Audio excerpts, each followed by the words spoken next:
वज़ीर आला पंजाब मरियम नवाज और नायब वज़ीर आज़म इंसाफ डार की सदर नून लीग नवाज शरीफ से मुलाकात। वज़ीर आला पंजाब मरियम नवाज वरी की छांगला गली पहुंच गई। मरियम नवाज बजरिया मरी एक्सप्रेस वे छांगला गली पहुंची हैं। डेप्यूटी वज़ीर आज़म इंसाफ डार भी पहुंचे हैं। नवाज शरीफ छांगला गली में ही क़याम पसीर हैं।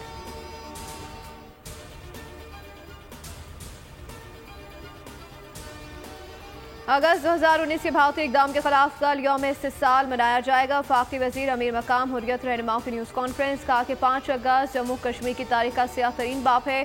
मकबूजा कश्मीर पर भारत के गैर कानूनी कब्जे को मुस्तरद करते हैं। आलमी इदारे मकबूजा कश्मीर में बर्बरियत को रुकवाने में किरदार अदा करें।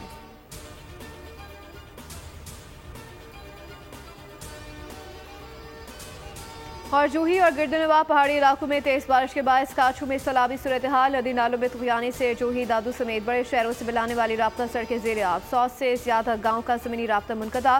करके इलाके बाबल खेल में बरसाती नाले को पार करते हुए 2 अफराद बह गए। चांक में बारिश से घर की छत गिर गई। एक ही खानदान के 3 अफराद जहाँ भाग 3 जख्मी।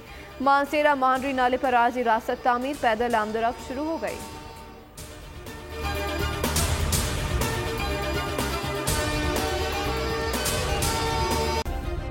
सब्सक्राइब करें और बेल दबाएं ताकि कोई खबर रह न जाए।